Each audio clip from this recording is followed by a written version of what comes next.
All right, Shalom. All praise, honor, and glory to Yahweh by Shemi Shai, by Shem Rakak Wadash. Double honors to the apostles of Great Millstone who teach and rule well, and peace and salutation to the elect. This lesson is really more centered around just the conversation in which we have amongst brethren, amongst the body, because what can happen is the conversations that we have in the world can influence the conversations in which we have in the body. And the way in which we have conversations in the body should be completely opposite to the conversations in which we have in the world. We should have a greater admiration, a greater respect for the brothers that are out there diligently laying their life on the line for Yahweh Shemi Shai. And it should be viewed as the greatest reference in which we have for those men that actually reflect the spirit of Yahweh Shemi Shai. And so I was reading in this book just a few things that I like to share with you, brothers, that really kind of touch me as far as how I handle my conversations among brethren, and how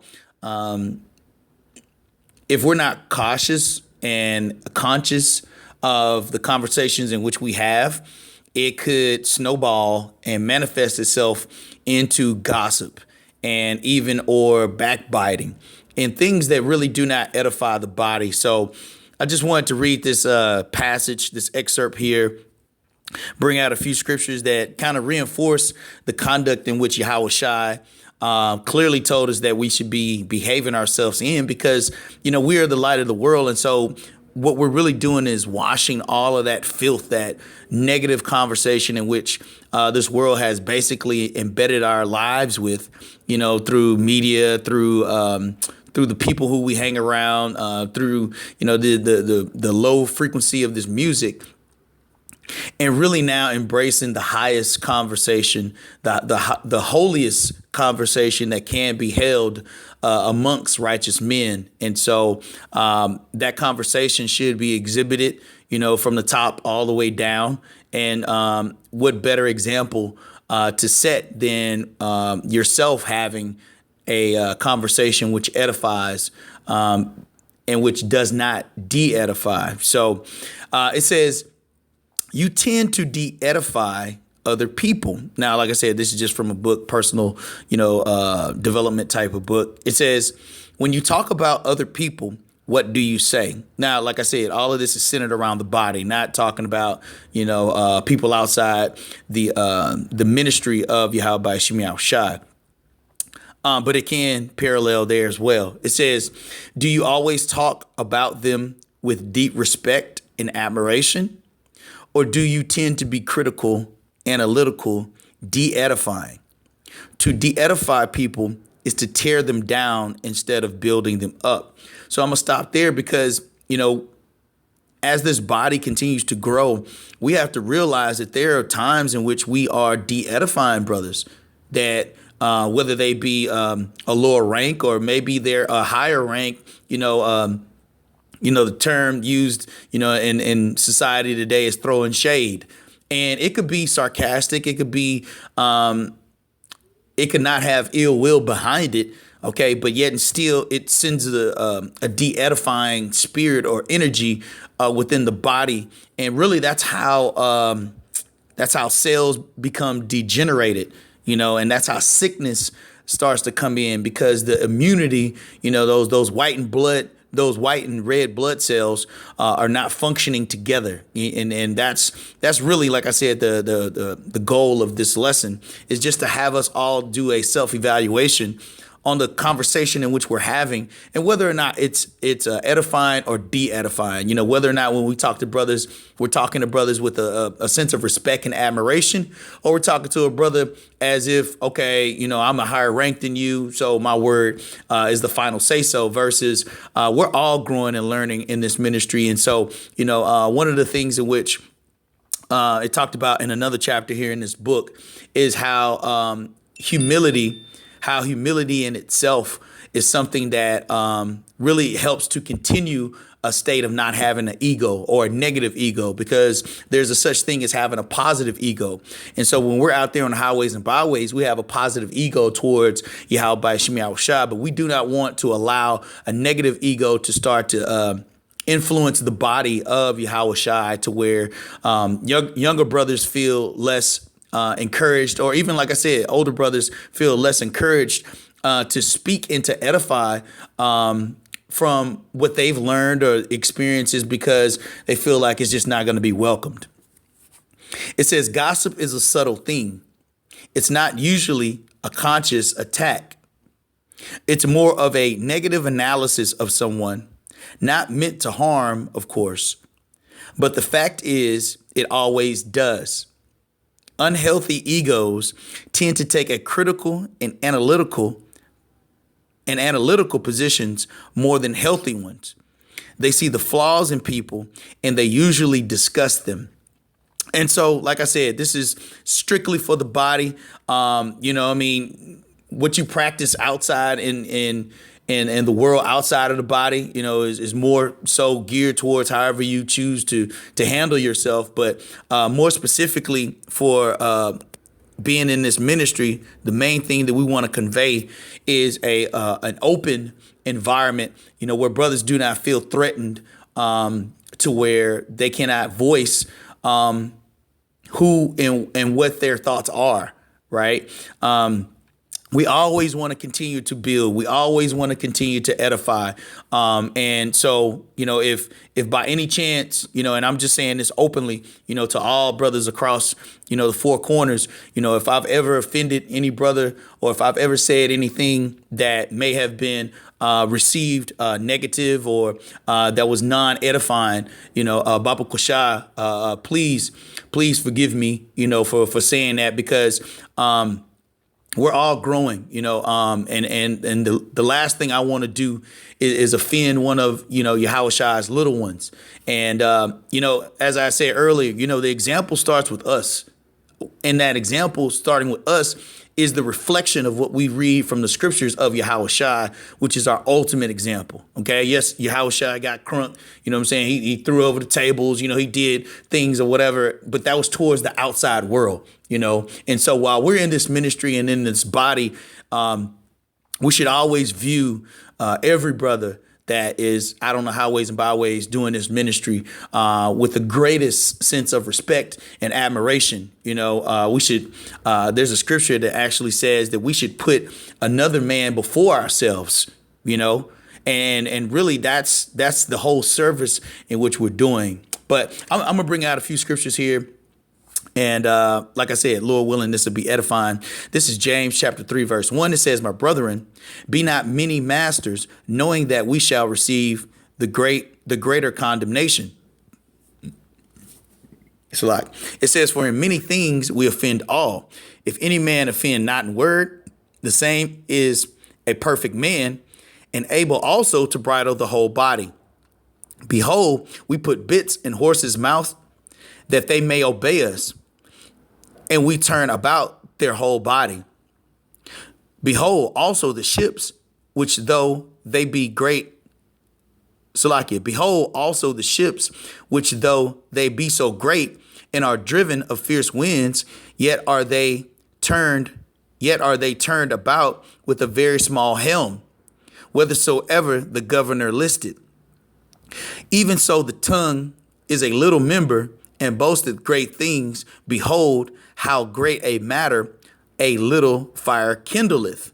And so, like I said, it's just being mindful, as we come into the body, a lot of what we have to shed, from this wicked, dark world is just the thought process of dealing with stress throughout the day and vanity and vexation and, all of these things that kind of attack your spirit throughout the day. And being able to really shed those things when you're talking to Akim, when you're talking to members of the body of Yahushua, okay? And like I said, this lesson is more so for me than it is, any brother out there, because, this world can kick you in the nuts every day, bro. And you grow so hardened to having that same type of behavior and mindset towards brothers, and some of that can have a gossiping or de-edifying effect.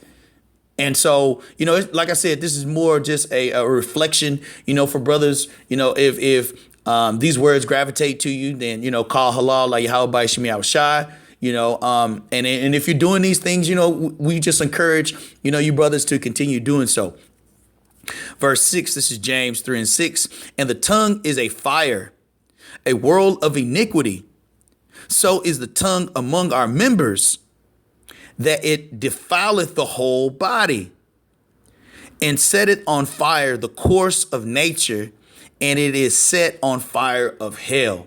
Okay. So yeah, I'm relating this to not only, my body and as far as, how I govern my temple, but likewise being a member, of the body of Yahushua, just like I said, just really taking an analysis and checking, your spirit, as you're dealing with brothers. And really, it should be all organic anyway. By this time, you've been talking to brothers and dealing with brothers and things of that nature. But it's always good to just recalibrate how that tongue and what you say to brothers can have a long lasting impression and an effect.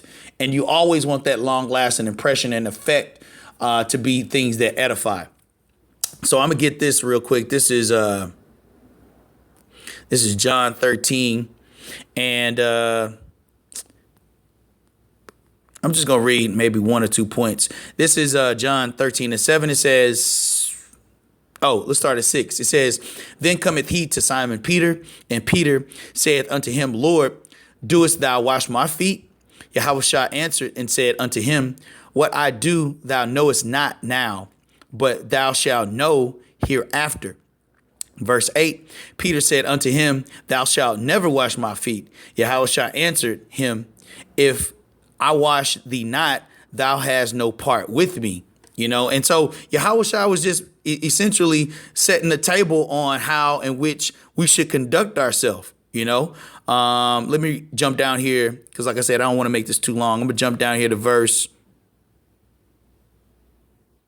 12. It says, so after he had washed their feet and had taken his garments and was set down again, he said unto them, know ye what I have done to you? Ye call me master and Lord, and ye say, well, for so I am. If I then, your Lord and master, have washed your feet, ye also ought to wash another's feet. So basically he was saying like we're supposed to take care of each other. The manner in which Yahushua laid out for us was one in which of love, towards the body. Like I said, we should be polar opposite to how this world conducts itself, as a brotherhood, as a royal priesthood. Okay. Key word there is royal.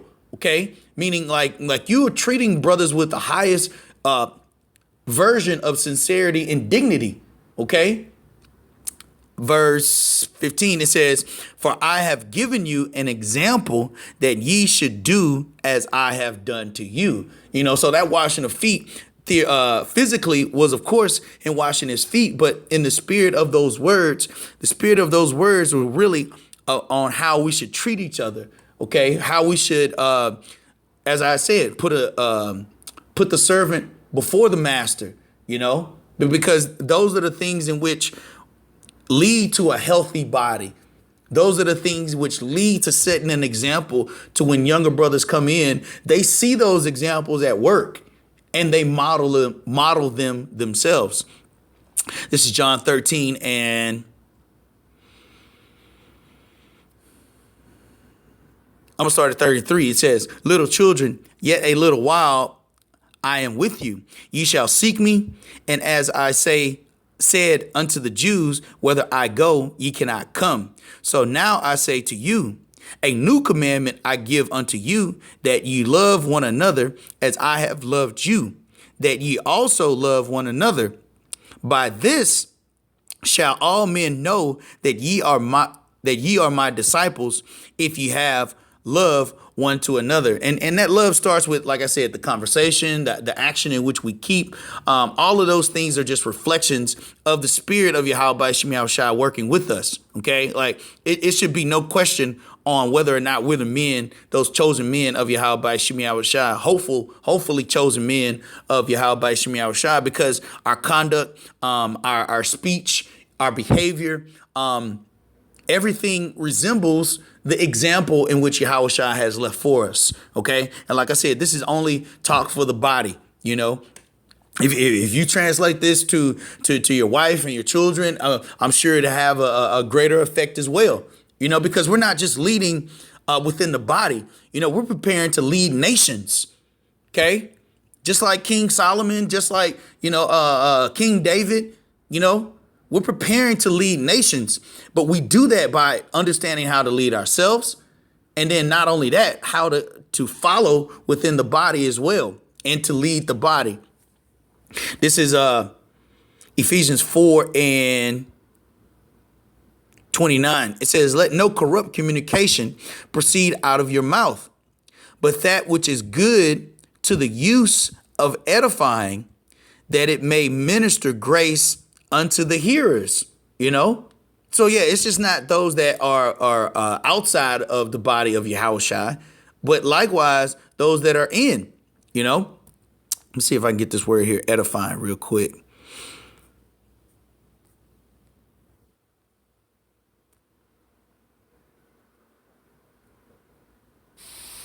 Strong's G 3619, oikadame, oikadame. It says the act of building up, metaphorically edifying, edification, the act of one who promotes another's growth in the ministry of Yahweh Shai, wisdom, piety, happiness, holiness. Okay. It says a building, the thing built, an edifice. So yeah, I just wanted to bring, that scripture out because that communication that we keep should be a holy conversation, at all times, not letting gossip slide in the back door, or when you're talking to brothers outside of, other brothers, that there's subtle things that you say that you might not deem a great quality of that brother. I'll even give you an example. I'm a very timely type of person. I truly appreciate time as being our greatest asset. But if another brother isn't as timely as I am, I have to work with that brother for where he is in the ministry, in the spirit that Yahweh Shem Shai has given him. Now, does it work well with me because I know that that's not how I am as a person? No, it doesn't work well with me, but I do it because I know it edifies for the body. Okay? So that increases my patience. Okay? So yeah, you just never know how Yahweh Shem Shai has things set up to where you're actually being edified by other brothers that may not have those similar characteristics and qualities in which you have. That way, when the body does come together, it's a meshing of the two. We're actually gleaning off of one another. Those attributes and characteristics in which we're not as strong in, or maybe the ones in which we're strong in, we're able to help other brothers, to help them edify themselves, to build them up in areas in which maybe they might not be as strong. Okay, we're all going through a refinement process. Even while in this body of Yahweh Shai, we are now working as a cohesive unit, but that unit hasn't been working together, okay, for centuries. You understand what I'm saying? So coming into this body, being able to recognize, okay, everything that we should be doing to the highest degree. We should be washing each other's feet. We should be servicing one another to the highest quality, that represents that royal priesthood. I'm gonna jump down here to verse 31, and then we're gonna wrap up. This is Ephesians 4:31. It says, let all bitterness and wrath and anger and clamor and evil speaking be put away from you with all malice. And be ye kind one to another, tenderhearted, forgiving one another, even as Yahweh, for Yahweh Shai's sake, hath forgiven you. And this only applies to the men of Yahweh Shem Yahushai. You know, we're setting the tone. We're setting an example in which this world has never seen, you know. And by doing so, the words that come out of our mouth, the words that tongue is kindling, okay, we have to bridle that, you know. We have to be able to guide that tongue, not allowing that tongue to guide us. Because there's brothers that are listening. There are brothers that are believing. There are brothers that are looking for leadership. Okay, looking for that example in which Yahweh Shai set the tone for. And we should be those same reflections of Yahweh Shai, you know, to the best of our ability. We're still in the flesh, you know, we're still learning, we're still growing. You know, we're going to fall a couple times here, there, and the third. But overall, the dynamic of where we're going in this body should be edifying towards the elect. So that's all I really had. Lord willing, this lesson was edifying. Once again, call halal, like Yahweh by Shem Yahushai, by Shem Rakak Kudash. Double honors to the apostles of Great Millstone who teach and rule well. And peace and salutation to the elect. Shalom, shalom, shalom.